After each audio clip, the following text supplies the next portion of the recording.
menjelaskan erti tafwid dan hukumnya memerlukan dua bahagian. Mula-mula kita fahamkan dulu, dah sentuh dah bab tafwid ni. Apa makna tafwid? Masorah. Hari tu ni dia bezakan tawakal dengan tafwid. Selesai tawakal, dia cerita tafwid pula. Beza sorah diri antara tawakal dengan tafwid. Ya. Jadi untuk bab tafwid lebih jelas dia kata, maka kita tengok bahagian.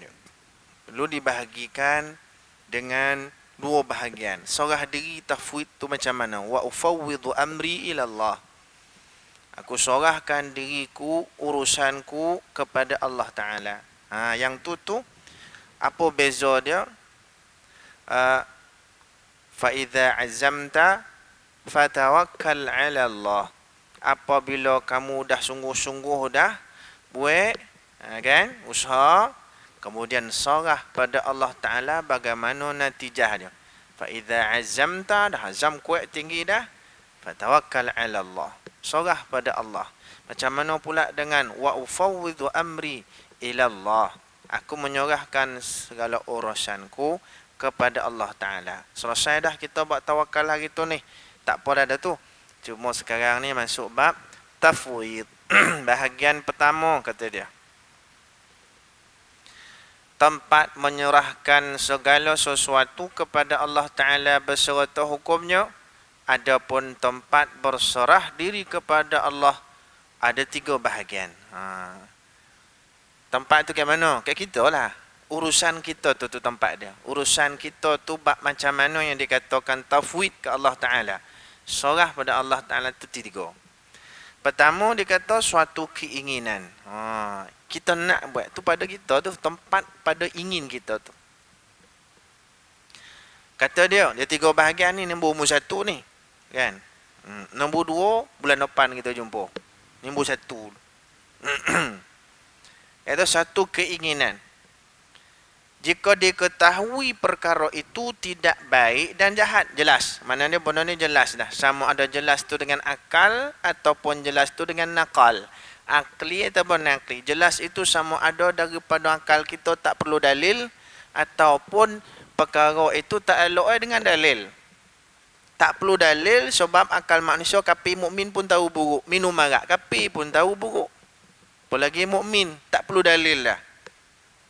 Kalau kadang-kadang sebab ada perkara yang kita rasa betul, elok, baik, tapi di sisi Allah buruk. Begitu juga sebaliknya. Itu perlukan kepada pengetahuan, ilmu serta dengan sandaran-sandaran dalil. Ada 2. Kan? Baik. Dia kata jelas benda ni baik, tak baik dan jahat. Maka kita faham benda ni hasil dosa. Maka dosa bawa kepada murka. Murka Allah mendekatkan seseorang pada neraka. Baik. Ini jelas bererti bahawa perkara itu merupakan sesuatu yang buruk, seperti neraka dan seksa. Contoh tadi minum arak. Minum arak dosa besar. Dosa besar bawa ke neraka. Neraka dalamnya seksa. Maka kita jauhi dia. Kan? Sebab dosa besar. Nabi SAW menyebut, ijtanibus sab'al mubiqat. Jauhi 7 yang membinasakan. Kata ulama, al-mubiqat di situ lah al-kabair. Benda yang membinasakan itu maksudnya dosa-dosa besar. Jauhi. Itu salah satu daripadanya itulah. Minum arak tu kan. Dia tak payah kita urai satu-satu. Cuma sebagai satu contoh. Kita boleh faham. Baik, perbuatan itu adalah kufur. Kufur dari sudut kalau kita memandang enteng benda tu. Contoh dosa besar ni, berdului alah. Tu. Mandang enteng dia, tak kata benda dosa besar. Tak berdosa besar ni dosa kecil. Itu jelas murtad terus. Kafir terus, menafikan sesuatu yang ditetap oleh syarak.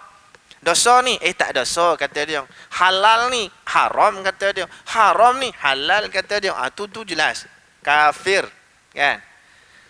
Tapi ni perbuatan kufur menafikan sesuatu, melihat dengan mudah benda-benda yang dilarang oleh syarak. Kan? Dilarang oleh syarak. Nampak mudah macam hari ni lah kebanyakan kita, masyarakat, nampak mudah bab agama ni. Maka situ tu akan membawa kepada merasa mudah, ringan pada perkara-perkara sama ada dia dosa ataupun benda pahala. Mudahnya dosa dia buat, mudahnya pahala ditinggalkan. Nabi SAW bersabda, la tahqiranna minal ma'rufi syai'a. Jangan kamu remehkan benda-benda ma'ruf, benda-benda baik satu apapun, walau antal qiya akhaka biwajhin taliq, walaupun sekadar kamu melemparkan senyuman manis muka kepada saudara Islammu. Itu kan benda kecil, jangan pandang remeh. Hadis kata ma'ruf, tapi kita boleh faham sebaliknya, dikatakan mafhum mukhalafah dalam bab balaghah. Dia kata sebut satu boleh faham satu lagi. Sebut benda ma'ruf, kita boleh faham benda mungkar sebalik itu. Jadi kata jangan kita pandang kecil benda ma'ruf, kita buat, jumpa benda kecil walaupun kecil tapi kita tahu kebaikan, buat. Begitu juga benda dosa, nampak benda tu kecil tapi dosa, jauhi. Kan kita baca hadis, seorang perempuan membiarkan kucingnya tak bagi makan, lapar, tak bagi makan, mati. Nabi kata perempuan tu dalam neraka. Seorang laki-laki nampak anjing dahaga, dia ambil air dengan kasut bagi minum, ada sehingga habis haus dan dahaga si anjing, masuk syurga. Itu benda kecil kan? Benda kecil lah, bagi minum anjing je. Satu lagi, biarkan kucing tu tak makan, sampai mati. Seorang neraka, seorang syurga. Itu mungkin akibat daripada melihat benda kecil. Supalah kita bolo ikan, biar balik kampung. Balik kampung ni, biar ikan tu, pandai kau lah, pandai apa, duduk lah akuarium. Kan? Kalau dia di sungai, pandai dia lah. Duduk laut, pandai dia, duduk akuarium. Kau bang tangkap dia, kau boli, kau apa, masuk lah akuarium. Tu wajib kau boleh dia beri makan pun semua ni. Kan? Tak beri makan. Balik rumah dah terapung. Tu bayar besok ni. Kan? Akhiran, kena tanya. Jaga-jaga bolo ikan. Bolo ikan ni tak apa, bolo burung ni borek ni. Bolo ikan tu pun tuan-tuan tengok lah. Kalau ikan tu kecil-kecil, akuarium dia besar, okey lah. Dia berenang tu, nampak alam dia luas lah kan. Tang langgar dinding. Tang langgar dinding. Dia tak boleh pergi mana, tapi kira besar lah juga akuarium kan. Lagi pula kalau kita buat kolam besar dekat rumah, seronok deh. Buat batu-batu pun semua, bagi makan elok-elok. Tapi kalau bolo ikan apa yang selalu Cino bolo tu yang panjang, dia makin besar. Ikan apa? Entah, saya pun tak tahulah benda, tapi dia makin besar tu. Bolo daripada kecil. Kan? Besar. Saya tengok sendiri ni, bukan saya cerita kosong tak, saya tengok sendiri. Saya pergi ke akuarium tu. Akuarium tu besar ni, lebih kurang ni. Besar meja ni. Kan? Ni lebar ni, dia kecil sikit lagi. Panjang lebih kurang. Lebar dia kecil sikit. Ikan kelisa, boleh ingat? Ikan kelisa. Betul tak? Tak kisahlah, saya ikan bukan naga. Dua dalam tu. Dua dalam tu. Jadi saya tengok ekor ikan. Itu dinding. Dia berenang ke depan, ke belakang. Ke depan, ke belakang. Jawab besok ni. Kan? Tak boleh. Sebab mesti kalau kita nak bolo sama ada nak makan baik, perhiasan baik, pastikan dia hidup tu sesuai dengan tabiat dia.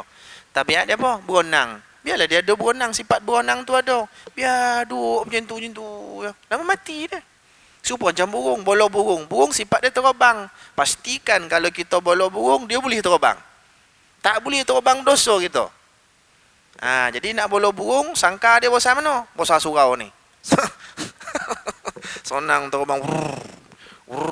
Itu pun terbatas lagi terbang, tak boleh tinggi-tinggi, betul tak? Duduk dalam sangka, dia boleh terbang. Boleh lah. Kono tepi tu, tercabut bulu dia. Jawab besok. Tak boleh. Kan? Jangan seksa binatang dia, macam kita juga nak bebas. Siapa peminat burung, balik, tengok belopehan burung tu. Kan? Kalau yang duduk dalam sangka lah. Kalau burung tu dilopeh kat rumah, tak apalah. Kan? Ataupun burung tu lopeh-lopeh, dia masuk balik sangka tu. Tu tak apa, peduli lah dia kan. Duduk dalam sangka, dia lopeh, masuk balik. Tu tak kisah. Dia sendiri nak duduk dalam tu. Baik. Tu tinggal cerita burung tu. Kok kita sendiri duduk dalam penjara macam mana? Buat salah, duduk dalam penjara. Tak pernah lah tuan-tuan ada pengalaman duduk penjara, tapi kita boleh gambar. Duduk penjara macam mana? Sifat kita ni berjalan ke sana kemari. Kan? Azan. Oh, okey, call. Ni baru betul call. Kan? Ini kotang berbunyi dalam surau kan. Tak apalah. Baik, tengok. Perbuatan itu adalah kufur, bid'ah dan maksiat. Mana ada apa maksud dia ni? Benda-benda yang ditogah tadi. Benda-benda buruk, benda-benda jahat tadi dia kata, perkara yang kufur, bid'ah dan maksiat. Jangan sekali-kali mempunyai pendirian, aku serahkan segalanya kepada Allah. Masuk neraka ataupun syurga. Patutnya kita usaha diri kita menyelamatkan diri kita daripada neraka. Tak, aku serah diri pada Allah. Kalau dia jadi jahat, jahatlah. Kalau jadi baik, baiklah. Tak betul tu. Tak betul. Ataupun anak kita buat benda tak elok, tak semayang, doda aurat, sana kemari pasangan yang laki dengan perempuan, yang perempuan dengan laki-laki. Orang tahu apa nak kau jadi macam tu, tak boleh. Kau tengok-tengok kan, dia serahlah pada Allah. Boleh dah? Tak boleh. Mana boleh, salah tu. Kan? Seorang laki-laki jumpa Nabi SAW, aku ada unta. Kan? Aku ada unta. Ada tali unta. Ya Rasulullah, aku letak unta tu situ, biarkan aku tawakal, ataupun aku ambil tali unta tu, aku ikat pokok, kemudian aku tawakal. Mana satu? Nabi kata, ambil ikat, kemudian aku tawakal. Nabi ajar macam tu. Kan? Tu baru betul. Baru ada usaha. Itu dalam bab tak ada apa tu. Mana dia tak adalah cerita dosa ke pahala, tak ada situ. Cuma tawakal kita tu, barang kita jangan bagi hilang. Tu je. Ini benda-benda dosa. Tawakal, serah diri, tak boleh. Kalau tidak, maka sia-sialah perintah Allah di dalam Al-Quran berkait dengan amar ma'ruf nahi mungkar. Perintah buat benda baik, tegah buat benda jahat. Kalau macam itulah keadaan serah diri kita begini ni, maka sia-sialah perintah Allah dalam Quran. Allah tidak sekali-kali melakukan perkara yang sia-sia. Tak ada. Ini bukan cara menyerah diri kepada Allah Ta'ala yang sebenarnya, kata dia. Tauhid ilallah yang ini tak betul. Baik, nombor 2, bahagian 3 ni. 3 bahagian ni, yang 2 daripadanya apa dia? Segala keinginan yang diyakini baik. Tadi keinginan yang nampak-nampak jelasnya jahat, buruk, mungkar, maksiat dan seumpama. Yang ini sebalik benda yang hasanah, benda yang baik. Benda yang baik jelas. Kan? Kita berkehendak, kita kena serah pada Allah Ta'ala. Macam mana pelaksanaan kita. Keinginan kita tu, kita nak buat. Tapi jadi tidak, serah pada Allah. Ini yang baik, ini yang bagus. Kan? Dalam hadis ada sebutkan, man hamma bihasanatin walam ya'malha falahu hasanah. Siapa yang berkeinginan nak buat baik, tapi dia tak terlaksana kebaikan yang diniatkan, yang dikehendaki, yang dimaksudkan, maka baginya satu ganjaran, satu kebaikan. Tak buat lagi, tapi nak buat. Tu keinginan yang baik. Ini bab-bab benda-benda sunat, benda-benda yang mendatangkan ganjaran pahala. Bab wajib, fardu, mau tak mau. Dia tak ada keinginan nak ataupun tidak, tak. Nak, tak nak. Compulsory, wajib, mesti buat. Itu cerita lain. Kan? Baik, siapa, Nabi kata pula, siapa yang berkeinginan nak buat baik, kemudian dia laksanakan kebaikan yang diinginkan, berjaya dia buat, falahu, maka bagi dia 10 ganjaran ila 700 dhifin, sehingga kepada 700 kali ganda. Ila masya-Allah, kemudian kepada yang lebih banyak daripada tu, ikut kehendak Allah Taala. Tu kalau buat baik. Tapi siapa yang nak buat jahat, man hamma bi sayyi'atin, siapa nak buat jahat walam ya'malha, kemudian dia tak buat kejahatan yang diinginkan, maka tidak ditulis apa-apa. Dan kalau dibuatkan kejahatan itu, maka dituliskan baginya satu kejahatan. Itu keinginan dia. Keinginan buruk, keinginan baik.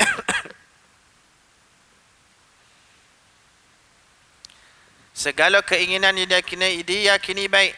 juga harus diserahkan sepenuhnya kepada Allah Ta'ala. Begitu juga dengan keinginan agar tetap beriman dan tetap tergolong dalam golongan Ahlus Sunnah wal Jamaah. Minta dengan Allah Ta'ala. Ya Allah Tuhanku, Allahumma ahyina bil iman wa amitna bil iman wahsyurna yaumal qiyamati bil iman, kan? Wa adkhilna al jannah bil iman dan sebagainya, kan? Hidup, ya Allah bagilah kami hidup dalam iman. Mati tak tahu lagi ni mati macam mana, bila, keadaan di mana tak tahu gini. Minta ya Allah, kau mana pun beriman. Ni minta dengan Allah keinginan yang baik. Maka di sini kita katakan apa? Keinginan yang begini ini dikatakan pengharapan. Ar-raja. Bukan roja mama buat itu, tidak. Raja ni maksud dia yang bahasa Arab lah. Raja, ar-raja maksud dia keinginan yang baik. Kan? Keinginan yang baik.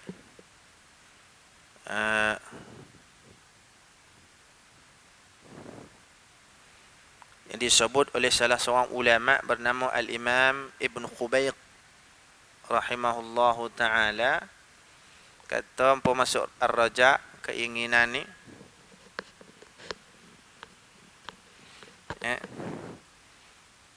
yarju syai'an bimahbubin yahsulu fil mustaqbal. Nakkan sesuatu daripada yang disukainya dan terhasilnya pada masa hadapan. Tu nak, maksud nak tak ada lagi, akan berlaku insya-Allah dengan kehendak Allah Subhanahu wa ta'ala. Sebab tu Allah Ta'ala sebut, man kana yarju liqa'a rabbih falyamal 'amalan salihan wa la yusyrik bi'ibadati rabbih ahada. Barang siapa yang berkehendakkan bertemu Allah dalam keadaan Allah bantu dia, tolong dia, selamatkan dia, redha pada dia, maka hendaklah benda tu ke depan. Cara macam mana? Allah kata, maka hendaklah kamu beramal salih dan jangan mensyirikkan Allah dengan satu apapun. Begitu juga hadis qudsi, Allah Ta'ala firman dalam satu hadis qudsi, abdi ma abadtani wa rajautani wa la tusyrik bi syai'a ghafartu laka ma kana minka. Wahai hambaku, tidaklah kamu mengabdikan diri kepadaku dan mengharapkan daripadaku suatu yang baik, dan dalam masa yang sama kamu tidak mensyirikkan denganku suatu apapun. Ghafartu laka ma kana minka, aku ampunkan segala yang ada pada kau. Kan? In istaqbaltani bimil ardi khataya wa dhunuban istaqbaltuka maghfiratan fa'aghfira laka wala ubali. Fa'aghfira laka wala ubali. Hadis ini riwayat Imam At-Tabarani. Allah Ta'ala firman, kalau sekiranya kau datang ataupun kau menghadapiku, kau menghadapku, kau mengharapkan aku, kau mendatangi aku dalam keadaan dosa sepenuh bumi, kan?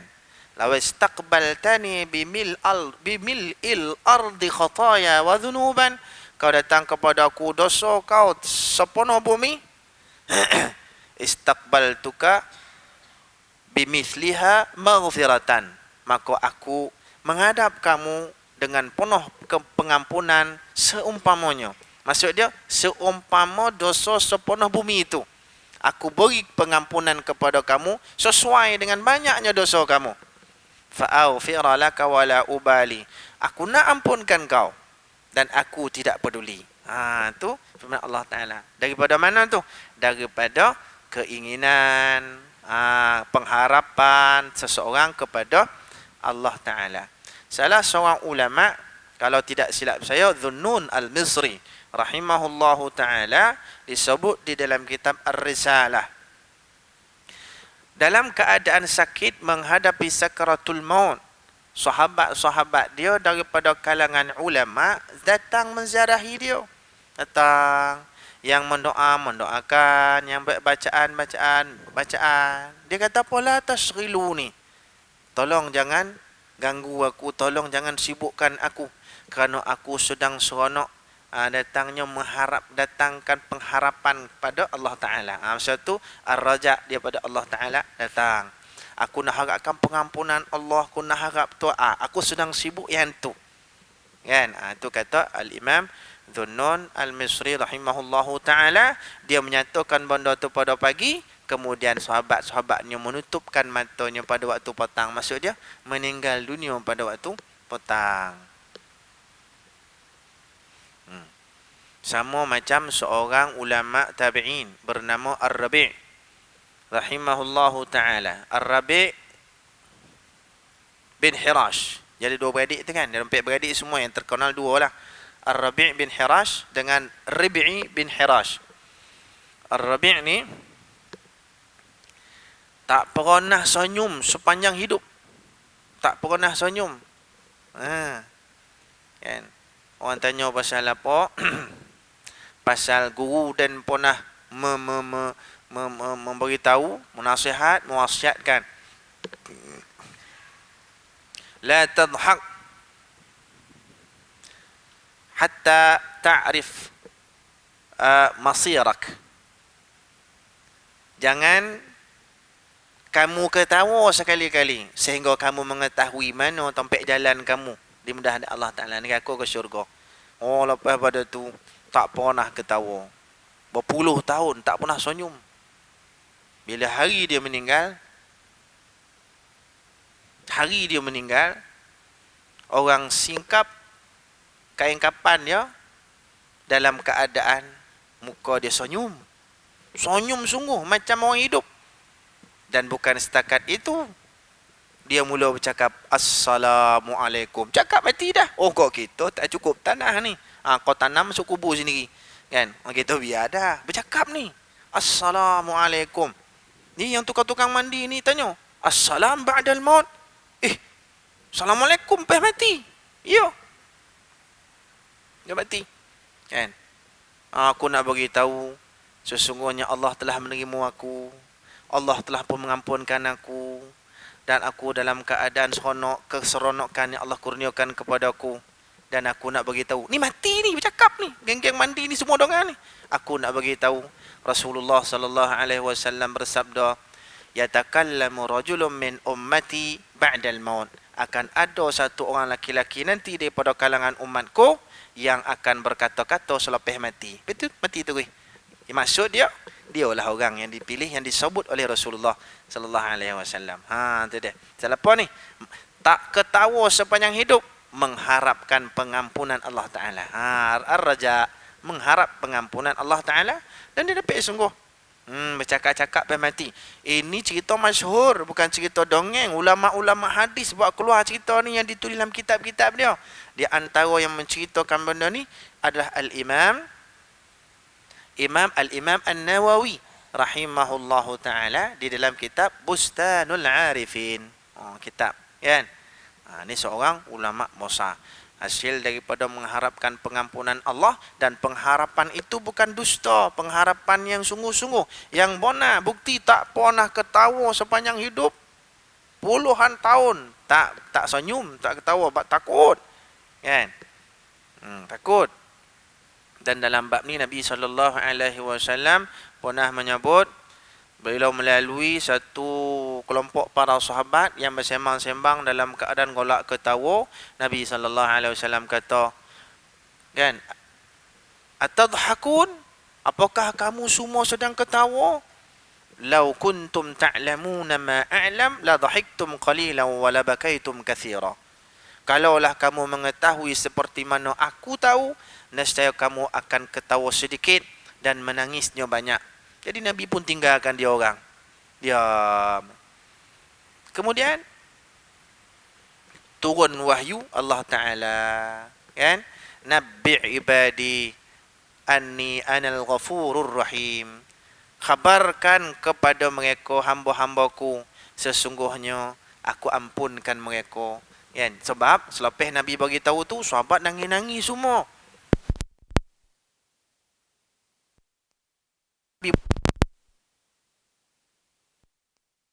Nabi hahaha. Kita tahu nasi. Oh, nangis-nangis. Dah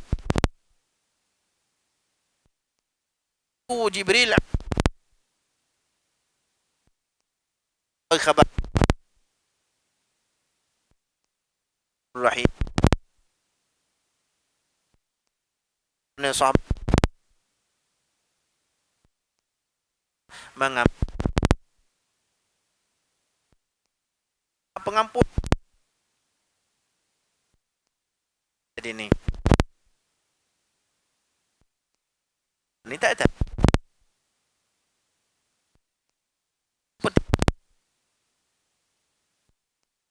Dan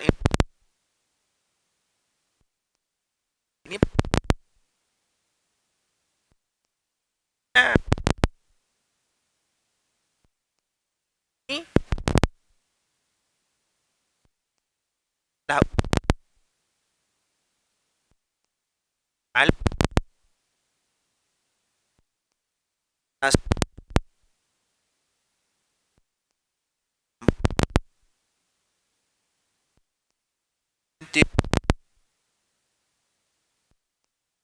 pun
sebelum sebut tuanku pun mesti ada lagi.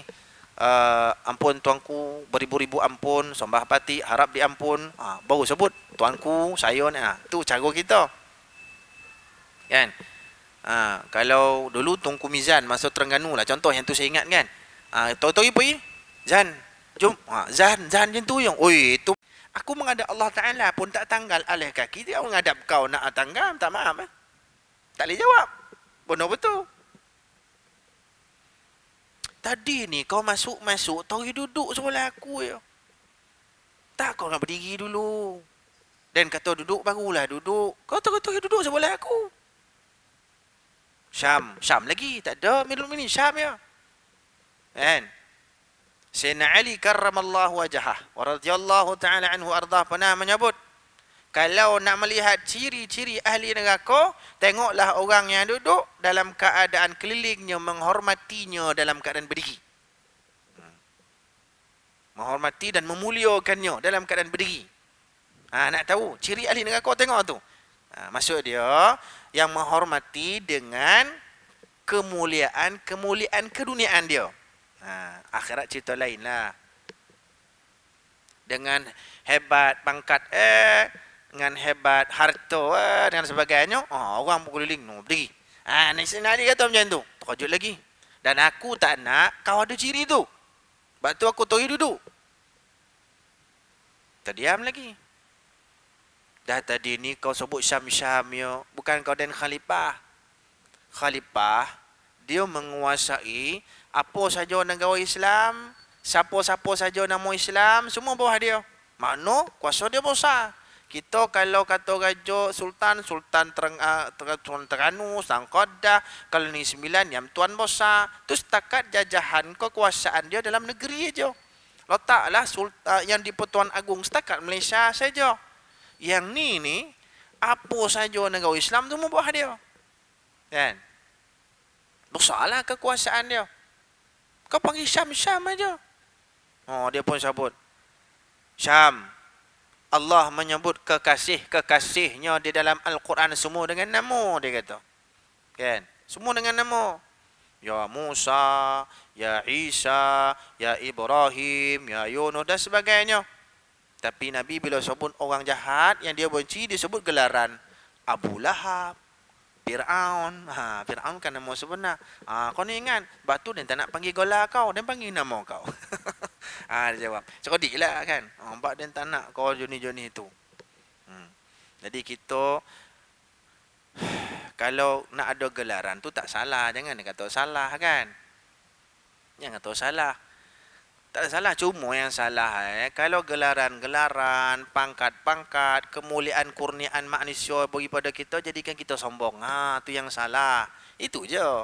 Jadi ulama ni nak memperingatkan khalifah supaya tak tergelincir dan tak terlalai daripada kekuasaan dia. Tu je kan. Kita hari ni tak sesuai buat, bukan sebab apa, sebab ilmu kita tak seberapa kan. Dan sesuai, kalau katakan kita nak ni, ada orang yang lebih sesuai untuk mengingatkan dan sebagainya. Jadi Imam Tawus rahimahullahu ta'ala lepas tu bangkit terus keluar daripada istana, tidak menunggu khalifah dan sebagainya kan. Jadi kalau katakanlah ada orang berucap, katakan Haji Abu ni ada gelaran Datuk Seri, saya sebut Tuan Haji yang dihormati Tuan Haji Abu. Padahal Datuk Seri ni. Lepas tu dia melenting. Kan? Lepas majlis, Ustaz, saya Datuk Seri tau. Pasal tak sebut, ni orang sombong. Kalau dah jadi macam tu, ni termasuk daripada poin dipesan oleh Imam Tawus. Dia tak nak orang macam ni. Kan? Ada gelaran-gelaran keduniaan, lalu jadi sombong melihat orang-orang lain cuma bawah tapak kaki dia. Ni masalah. Kan?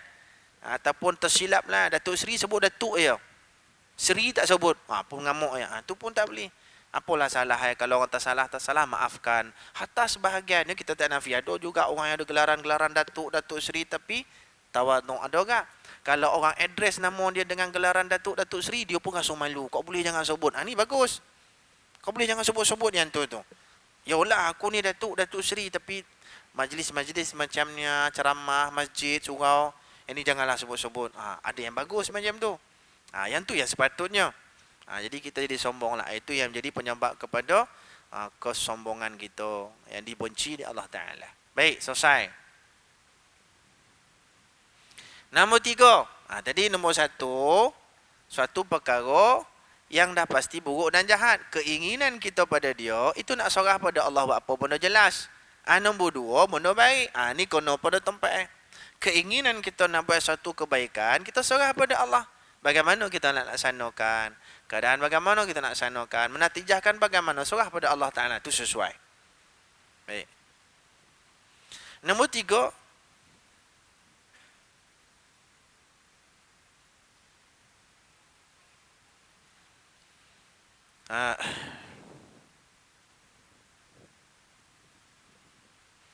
tempat seseorang berkeinginan untuk tafwid, yakni menyerah daripada Allah Ta'ala. Segala keinginan yang belum diketahui baik buruknya. Nombor satu jelas tapi buruk. Nombor dua jelas tapi baik. Yang nombor tiga tidak jelas. Perlu diserahkan kepada Allah Ta'ala. Seperti apa? Seperti mana semayang sunat, puasa sunat dan sebagainya. Benda-benda sunat je kita serah. Kan? Benda-benda wajib nak kena buat. Kan? Mau tidak mau. Kan? Nak buat benda sunat, nak puasa sunat, itu keinginan yang baik. Ini disebut sebagai ar-raja'ul mahmud. Keinginan terpuji. Dia ada juga ar-raja'ul madhmum. Keinginan yang terkeji. Ada juga ar-raja'ul mahmud, ar-raja'ul madhmum. Dua-dua dah. Keinginan yang terpuji, keinginan yang terkeji. Saya rasa tak payah contoh lah. Memang jelas dah tu. Keinginan buruk jahat ni nak curi duit orang dan sebagainya. Itu keinginan yang buruk tu tak perlu syarah panjang lebar. Jelas benda tu. Kan? Memang mengerjakan ibadah sunat satu kebaikan saja. Tapi ada kalanya semua itu datangkan maksiat. Semayang. Nak nunjuk pada orang. Benda tu mungkar. Bahkan itu sifat orang-orang munafik sebut dalam Quran. Kan? Innal munafiqina yukhadi'una Allah wa huwa khadi'uhum wa idza qamu ila salati qamu kusala. Nombor dua, yura'unan nas wa la yadhkuruna Allah illa qalila. Sesungguhnya orang munafik itu sentiasa ingin memperdaya agama Allah, walhalnya mereka memperdaya diri mereka masing-masing sendiri. Dan apabila mereka melaksanakan solat, akan dilaksanakan secara malas-malas. Dan akan dilaksanakan secara tidak ada keinginan melainkan untuk menunjuk-nunjuk kepada orang. Kan? Yura'unan nas. Itu saja tujuannya. Supaya dikatakan sahabat Nabi. Padahal hatinya membenci semayang. Hati kau boleh tak nak semayang. Dan sifat orang munafik dulu, digambarkan kemalasannya bagaimana? Dalam Quran, umum aja. Kusala, mereka laksanakan malas. Mau tidak mau saja. Digambarkan dalam hadis dua keadaan. Pertama, saja lambik-lambik dan kadang-kadang berada dalam masjid, kemudian dia buat keluar. Azan dia keluar, saja keluar. Itu di antara sifat yang pernah disebut dalam kitab. Nombor tiga. Tiga, itu kira satu tadi tu. Nombor dua apa dia? Habis mayang, Assalamualaikum warahmatullahi wabarakatuh. Assalamualaikum warahmatullahi wabarakatuh. Habis salam, tori bangkit keluar. Itu sifat munafik. Ya, ada sebut dalam hadis, salah seorang laki-laki habis mayang tiap kali. Habis mayang salam keluar masjid. Habis mayang salam keluar masjid. Nabi habis-habis itu berkesempatan dengan dia, Nabi panggil dia. Nabi kata, "Ya fulan, ma fa'alta fi'lal munafiqin?" Kenapa kau buat benda yang jadi tabiat orang munafik? Apa dia? Habis mayang keluar. Ini munafik punya perangai, jangan buat. Tapi sahabat ini, laki ini bagi alasan yang kukuh. Ya Rasulullah, aku keluar cepet-cepet ni bukan pasal apa. Ini pakaian semayangku. Ini jugalah pakaian isteriku. Pakaianku dan pakaian semayang isteriku. Aku balik tukar, isteriku lah pakai. Itu kata dia. Sebab tu aku balik cepet-cepet supaya isteri aku boleh pakai pakaian ni untuk semayang. Mana pakaian khusus semayang. Bukanlah mana orang rumah dia dekat rumah telanjang bulat. Pakaian yang habis semayang. Tak. Ada pakaian dia. Tapi pakaian semayang yang ni. Tak apa. Tapi poin dia. Ni. Kita kalau tidak ada apa-apa keperluan, jangan buat macam ni sebab ulama kata makruh. Makruh kerana kaitnya dengan sifat munafik. Kan? Kecuali kalau ada keperluan, sakit perut, nak terkencing terberak dan sebagainya, nak terkentut pun keluar je cepet, jangan pergi tepi orang ni. Kan? Kalau angin tokan-tokan cepet-cepet keluar. Lopehlah ke luar tu bergaung tak apa. Jangan buat dalam ni. Kan? Sebab itu ganggu kan? Ganggu apa lagi kalau naik bau tu memang kena takik. Kan? Jadi kalau ada keperluan tak apa. Kan? Ada keperluan macam tadi Haji tu kan. Assalamualaikum. Dia buat handset. Orang rumah posan, bang buat handset bang. Sebab anak kita ni tak tahu macam mana ni. Gitu gini tak tahulah keadaan kau apa kan. Poning ni lah poning. Kau takut muntah-muntah kan kau nak buat klinik bang. Bawa ni handset ni. Kalau saya mesejkan balik je cepet. Elok-elok bagi salam. Assalamualaikum. Dah masuk tahiyat akhir. Dekat nak bagi salam, dekat-dekat bagi salam. Dah vibrate ni. Jeret, jeret, jeret. Apa pula rumah ni dia nak kan. Buka-buka. Bang, klenet. Assalamualaikum, Assalamualaikum. Keluar cepet. Itu ada keperluan. Tak apa. Tapi kalau saja-saja. Ataupun ada keperluan tapi tak sepenting mana. Assalamualaikum, Assalamualaikum. Keluar. Apa pasal ni? EPL. Atau EPL apa? Tak apalah, tak tahu, tak apa. Adalah keperluan tengok badminton, tengok bola live, tengok itu, tengok ini. Itu takut dia, makruh hukum dia. Paling tidak nak keluar pun selesaikan lalu istighfar 3 kali. Bukan lama pun. Assalamualaikum, Assalamualaikum. Habis Astaghfirullahalazim, Astaghfirullahalazim, Astaghfirullahalazim. Kok nak tak sambung lah. Kok panjang mana allazi la ilaha panjang tu. Cukup Astaghfirullahalazim, Astaghfirullahalazim, Astaghfirullahalazim. Baik slow-slow. Bangkit. Kalau nak bona lah keluar ni jangan. Ni Assalamualaikum, bangkit tu. Begitu juga bukan setakat bangkit keluar. Bangkit duduk belakang pun ada ulama tidak menganjurkan begitu. Assalamualaikum, Assalamualaikum. Dia bukan pergi mana-mana, bangkit saja, bangkit duduk belakang. Apa pergi lagi duduk belakang? Pelik kat kan? Selesa sikit. Sama ya kapet ni, kapet depan, kapet belakang sama ya. Kan? Ni kalau boleh. Sebab ada hadis. Kan? Bila kita bagi salam, kita duduk tetap di tempat duduk semayang kita tu, ada kebaikan dan ganjaran disediakan oleh Allah Ta'ala. Kan? Zikirlah bukan banyak mana.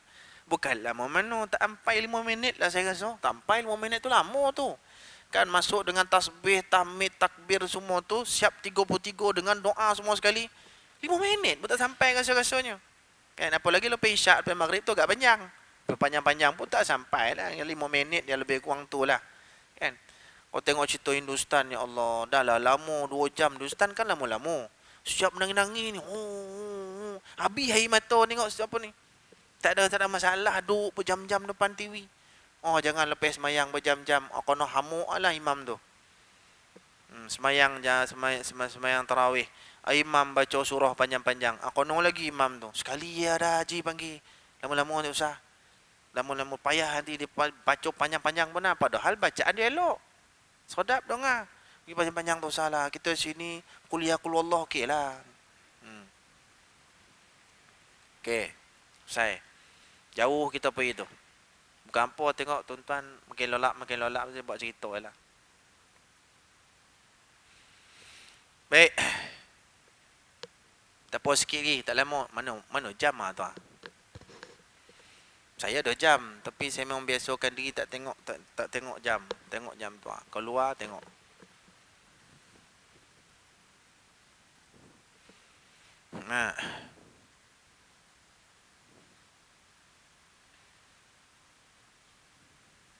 Contohnya, dia kata contoh apa? Contoh kebaikan-kebaikan yang kadang-kadang jadi maksiat. Dalam mengerjakan amalan tersebut, terdapat sifat riak. Sifat riak. Kalau kita nak buat satu amal, kita buat depan orang ramai, ni kang-kang kok riak kan ni? Nak tinggal ko nak buat? Nak tinggal ko nak buat? Buat. Riak yang betul-betul jelas tercelok, memang kita pilih nak tunjuk kat orang.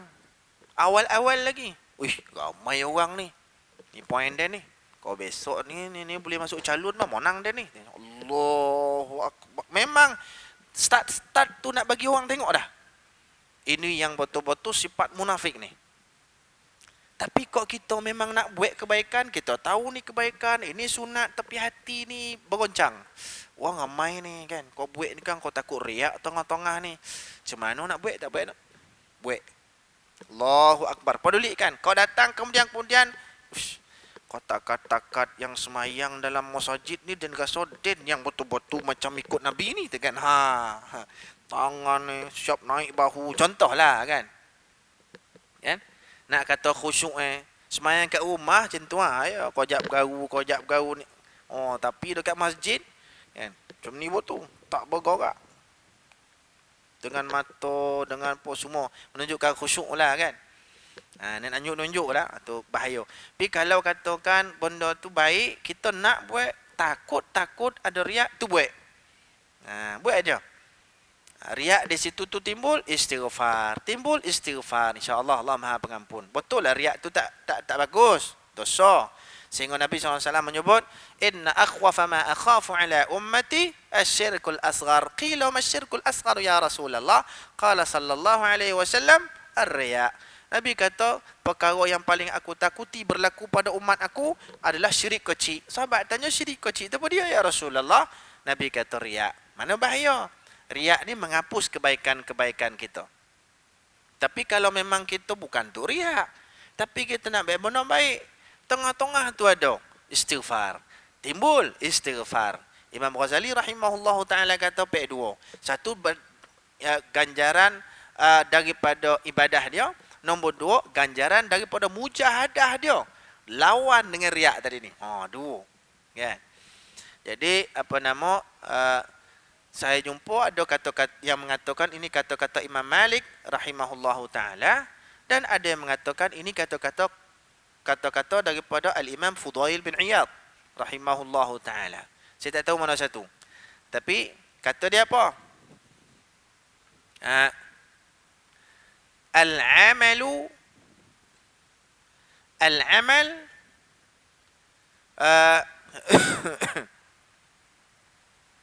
li ajli nas riya. Tarkul amal li ajli nas syirk. Lagi bahaya. Kan? Al-amal li ajli nas riya. Tarkul amal li ajli nas syirk. Melaksanakan satu amal kerana manusia riak. Kerana manusia ni masuk di awal-awal memang nak tunjuk dengan orang. Riak, itu dosa. Satu lagi, orang tak sedar, meninggalkan amal kerana manusia, dia lagi berat. Syirik. Syirik, menduakan Allah. Mana, tak payah buatlah benda ni. Pasal apa? Orang ni. Pasal orang. Pasal orang lain kita tinggalkan. Benda ni benda sunan, pahala, anjuran Nabi, bahkan Nabi SAW yang melaksanakan. Tak payah buatlah. Ramai lah orang ni, tak payah buatlah. Masih sikit pun buat. Meninggal kata kerana manusia, lebih lagi. Kata dia, syirkun. Syirik. Tu hati-hati. Dan yang terbaik adalah meninggalkan kedua-duanya, kata dia. Kan? Itu kata-kata Fudail bin Iyad. Satu sebahagian orang, sebahagian lagi mengatakan tu kata-kata Imam Malik rahimahullahu ta'ala. Saya rasa ni kata-kata Fudail bin Iyad. Ya? Rahimahullahu ta'ala.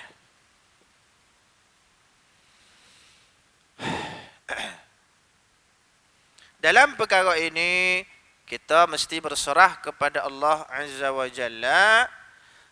Dan kita tidak berhak memastikan keinginan itu. Nak jadi macam mana tu serah pada Allah. Serah inilah serah yang benar. Melainkan harus disertai istisna dengan mengucapkan insya-Allah. Istisna ni pengecualian.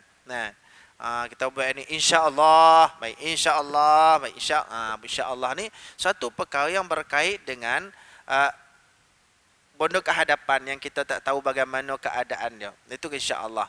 Nabi Allah Ta'ala sebut dalam Quran, وَلَا تَقُولَنَّ لِشَيْءٍ إِنِّي فَاعِلٌ ذَلِكَ غَدًا إِلَّا أَن يَشَاءَ اللَّهُ.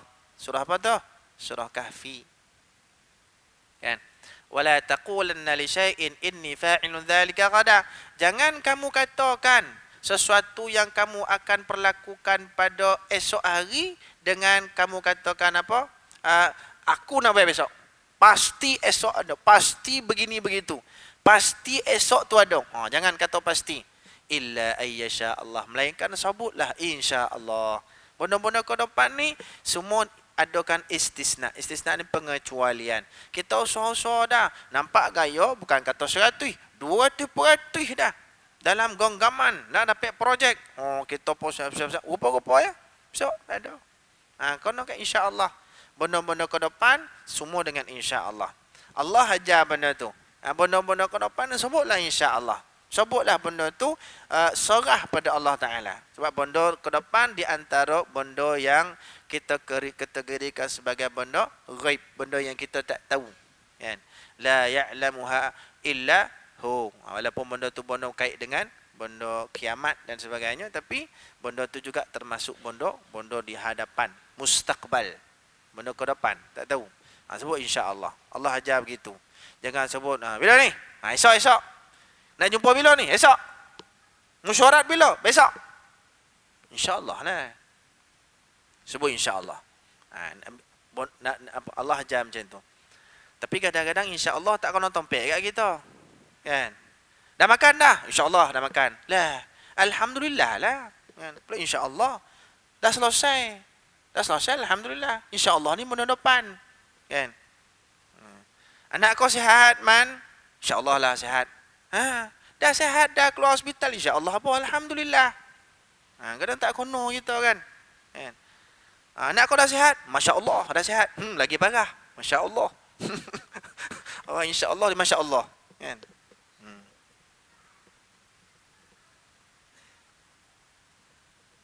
Tak apalah. Ya zikir juga, tapi tak kono tompeklah zikirnya.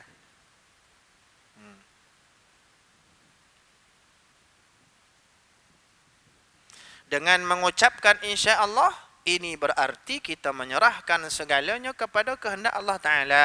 Harapan yang tidak disertai dengan istisna adalah terculur. Badak dia kata. Harapan-harapan, keinginan-keinginan, perkara-perkara yang melibatkan masa depan, benda-benda yang ke depan, itu tidak disertai dengan istisna.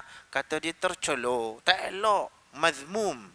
Benda-benda yang benda yang Allah benci lah, Allah tak suka lah, istisnakan dengan insya-Allah.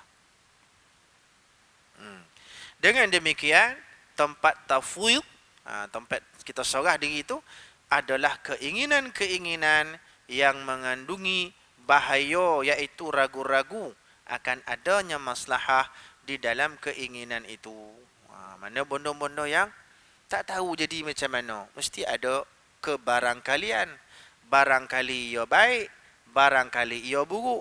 Tapi perkara kebaikan yang kita laksanakan, sentiasalah kita dengan berbaik sangka dengan Allah Ta'ala. Sebab kebaikan-kebaikan yang kita laksanakan, itu adalah daripada keinginan Allah, perintah Allah. Kita buat, maka berbaik sangka pada Allah.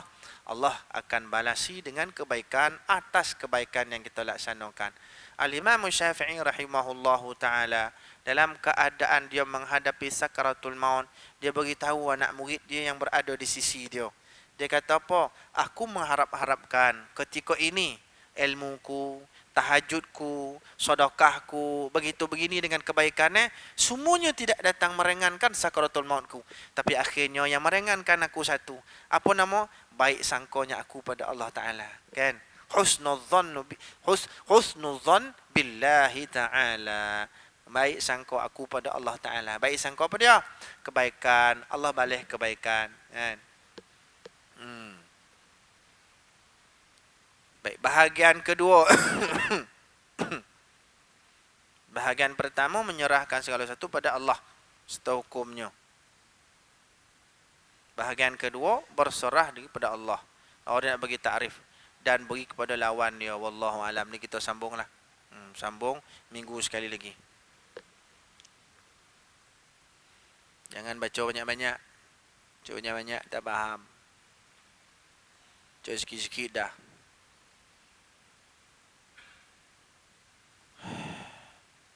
Kita baca 287 ni. 287, 288. Nanti kita sambung 289. InsyaAllah nanti minggu sekali kita sambung. Ada soalan nak tanya?